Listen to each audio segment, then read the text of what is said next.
Today, Great.com talks with Daniel DiFabio, who is Director of Community Engagement at Global Genes.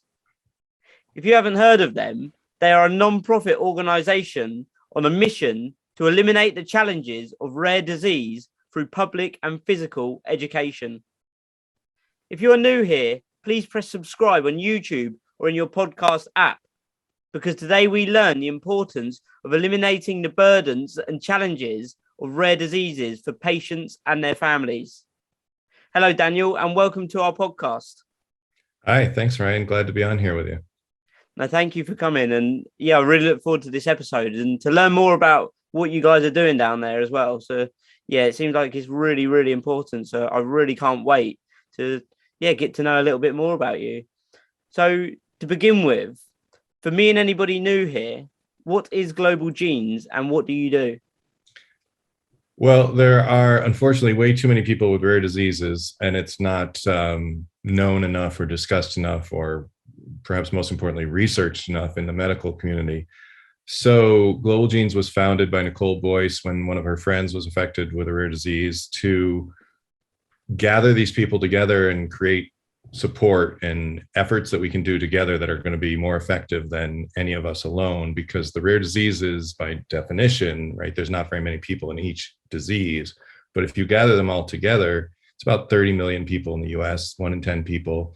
So that's quite a large group taken as a whole. It might be more people than cancer or AIDS, but we don't have the same focus on the needs of this community because each disease is particular in its symptoms and its possible treatments, but there is still value in working as a collective group. And Global Genes was founded to do that, gather the people together, primarily originally at our first big event, which is a summit in September of each year, usually in Southern California, gathering these people together for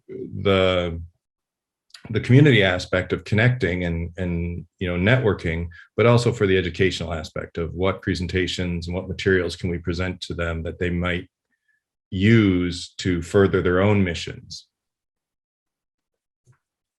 I mean, you talk about the rare diseases there. You said there's only, say, a certain amount of people with each specific disease, but as a whole, it could be like millions of people.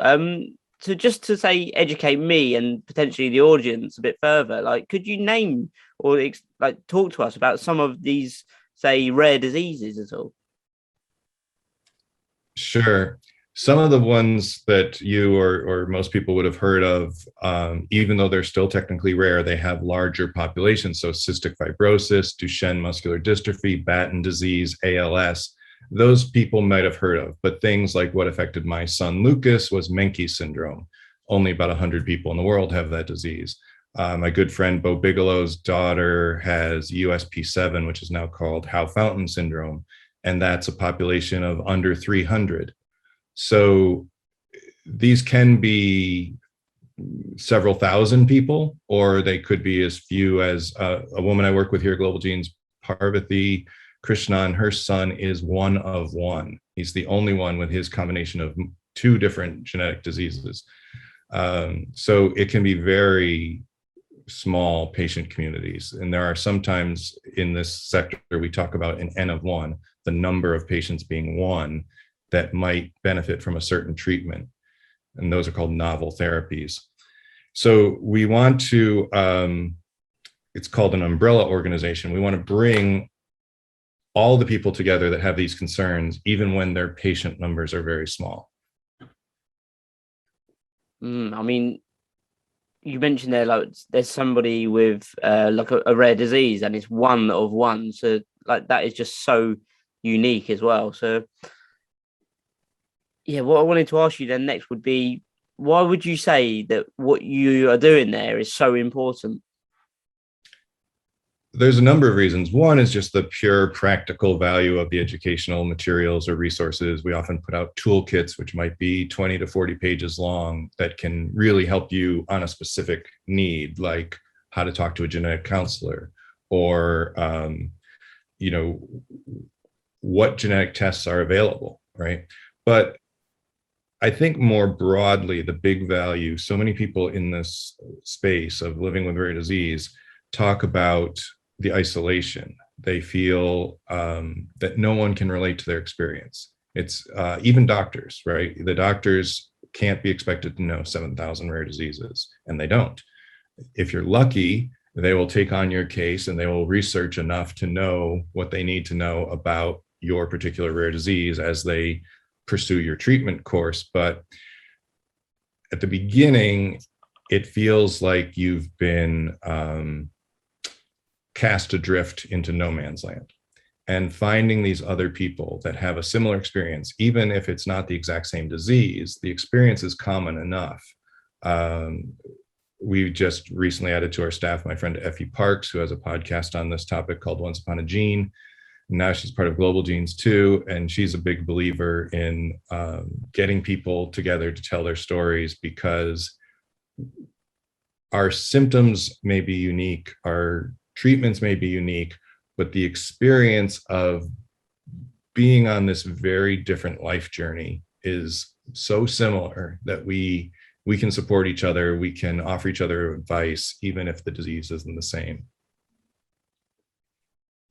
Yeah, like, thank you for sharing that, Daniel, with us there. And I mean, like you mentioned there, the disease that, say, that a specific individual or handful of individuals may have could be unique to those themselves, but having that community there to, say, lean on, of individuals that are also going through similar paths, like you mentioned, in their own lives, having a community with somebody to reach out to, I'm sure gives that individual and also the families some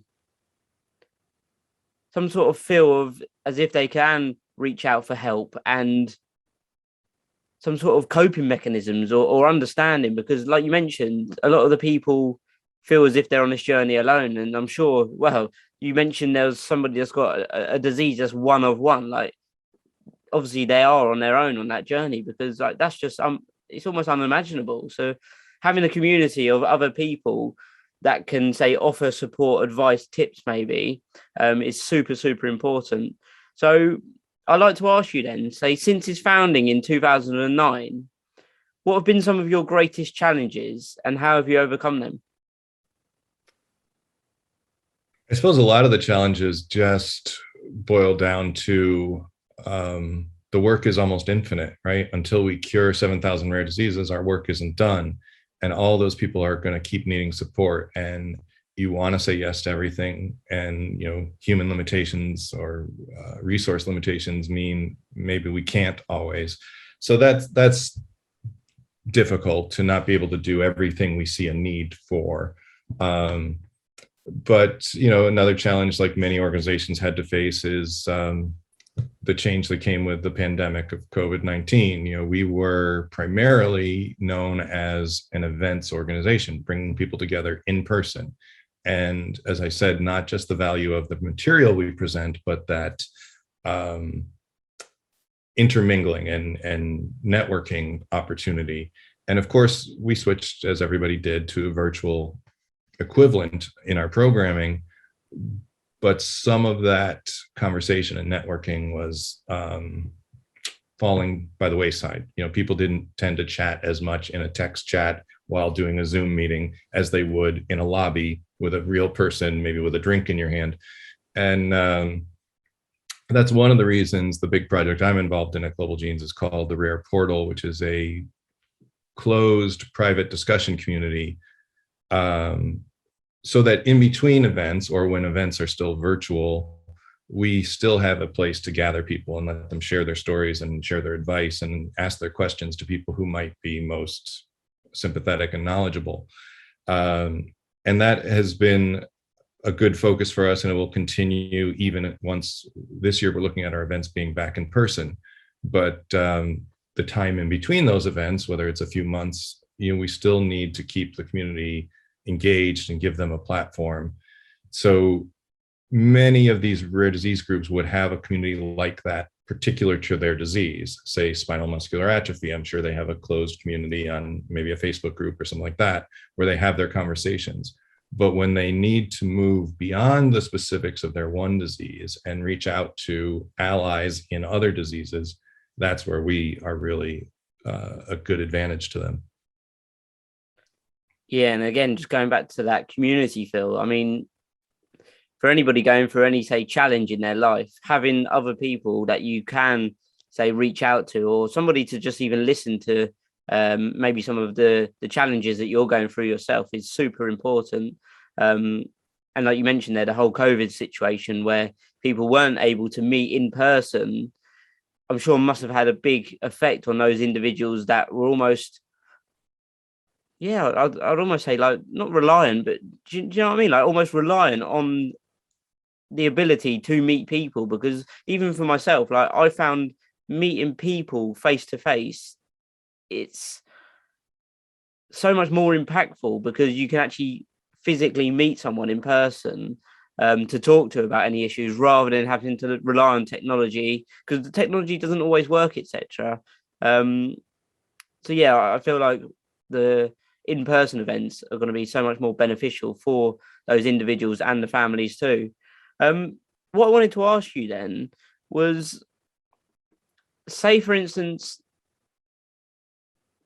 I just wanted to ask, like, the difference between, say, an individual maybe born with, um like, one of these rare diseases, or maybe, say, an individual, would I be right in saying, contracting a rare disease, like at a later, or sort of later down down the line of their life, sort of thing. So what's the difference in, say, maybe treating the patients from being born with it and then, say, getting that disease at a later date?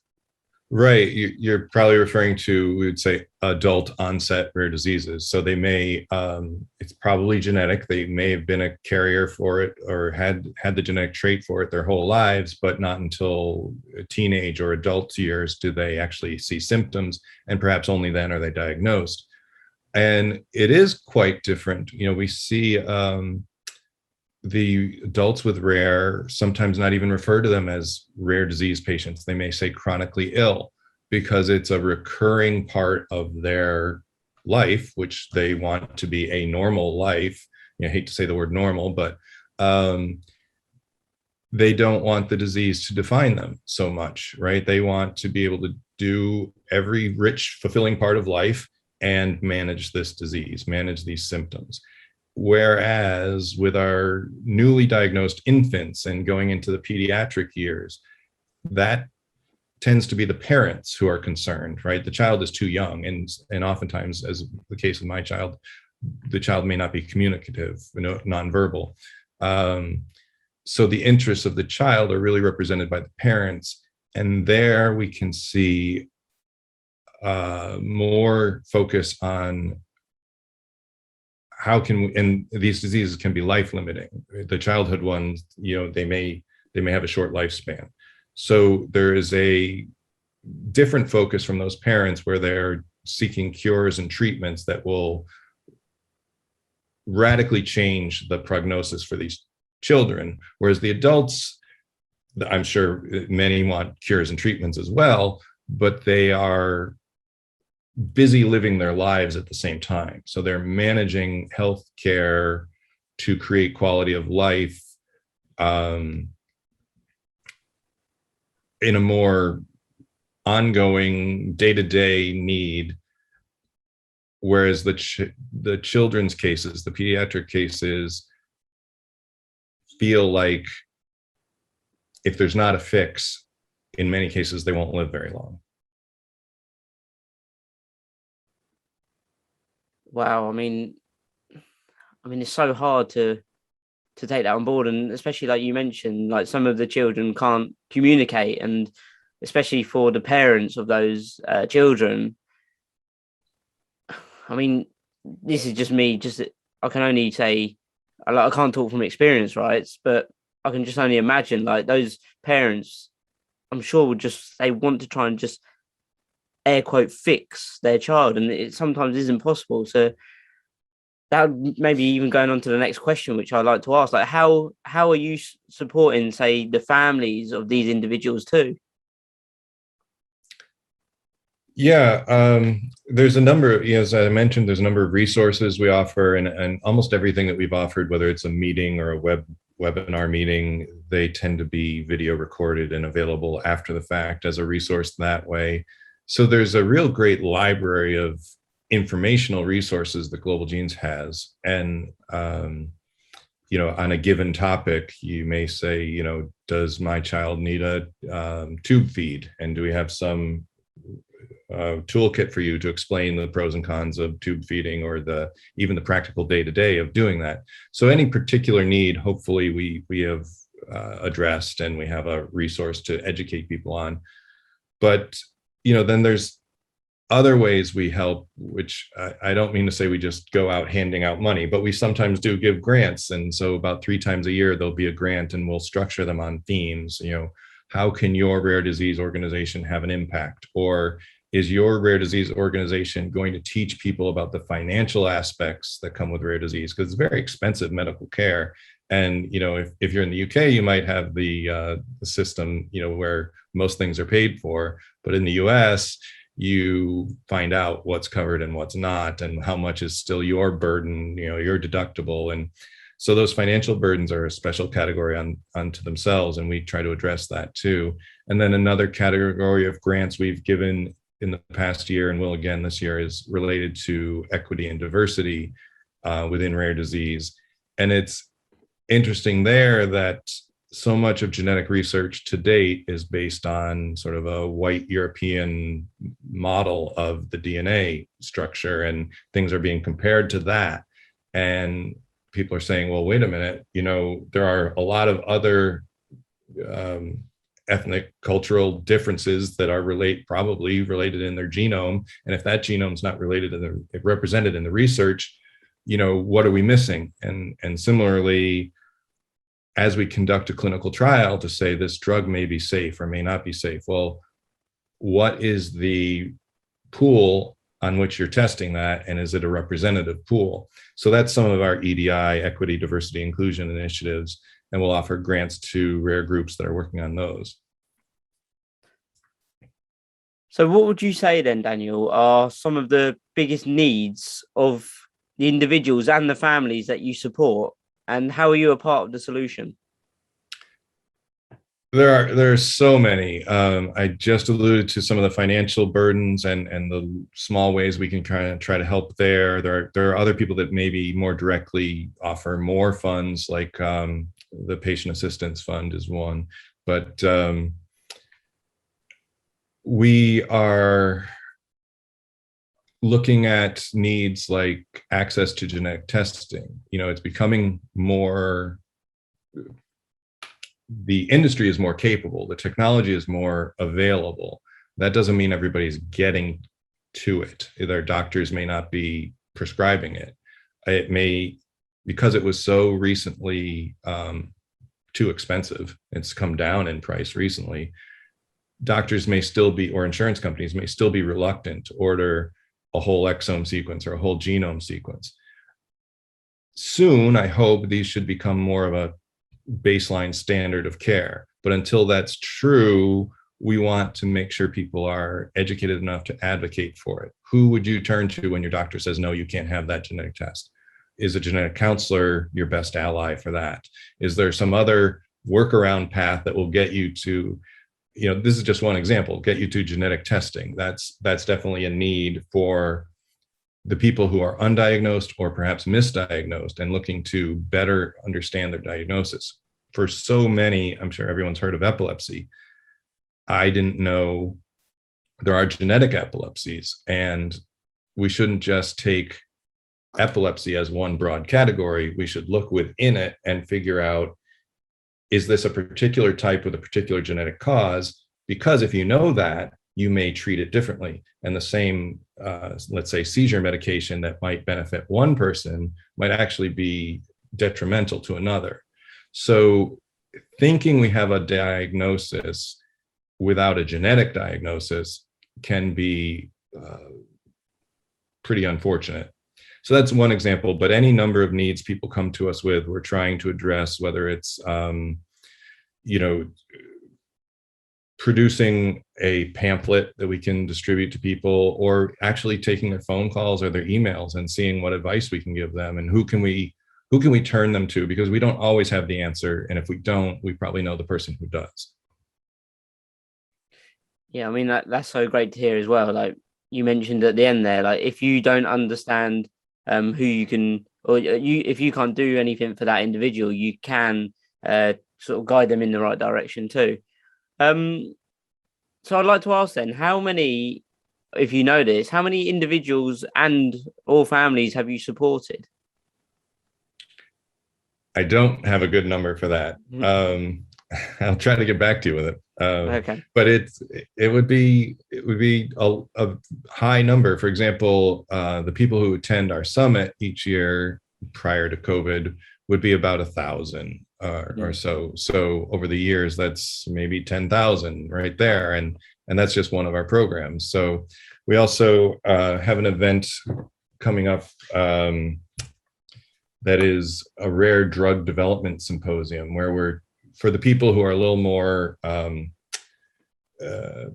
not so new to their rare disease experience. They've probably built a foundation and they've raised money with that foundation. They want to fund drug research to create a treatment. They probably are not scientists, and they probably came to this unintentionally. This was forced upon them. The needs of their child or someone in their life, or they themselves, the patient, have forced them to become amateur scientists or citizen scientists. So our project on that, called the Rare Drug Development Symposium, will teach them a bit more of not just the basic science, but how to work with researchers, how to work with biopharma industry that are probably going to be your partners that actually solve these scientific problems at the root of these diseases. So that's something we have coming up in June 8th in Philadelphia. And we'll have maybe 120 people gather for that and sit down sort of workshop style, and not just listen to our information, but brainstorm together and create solutions together. Yeah, again, back to that community feel. I mean, it's so important for the individuals also to get involved too, because that's when you can learn the most, but also share the most too. So Daniel, as we sort of start to wrap this up now, if possible, could you maybe share one of your greatest success stories that you have? I'll give you my very personal one. I've only been at Global Genes about a year and 3 months as a full-time staff person, but in 2015 was the first time I attended as a rare disease dad, and that's where I met Bo Bigelow and a lot of other rare disease advocates that I become friends with, and Bo and I, as a result of our conversations there, we started several projects related to rare disease. One was a rare disease film festival, and the next after that was the Disorder Channel, which is streaming on Roku or Fire TV devices, and you can watch hundreds of films on rare disease patient stories.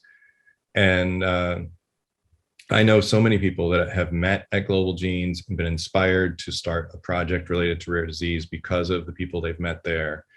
And it's really a powerful group of people, an inspiring group, and it can actually be intimidating. I mean, there are people that do different aspects of this. They may raise millions of dollars for research, and I don't feel like I could ever do that.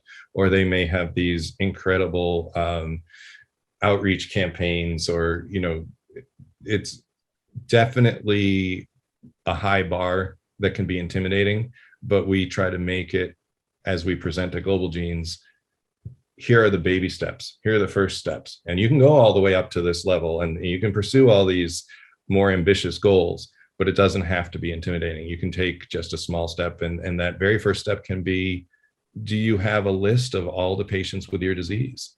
And if you go from there, and that's just an email contact list, that's great.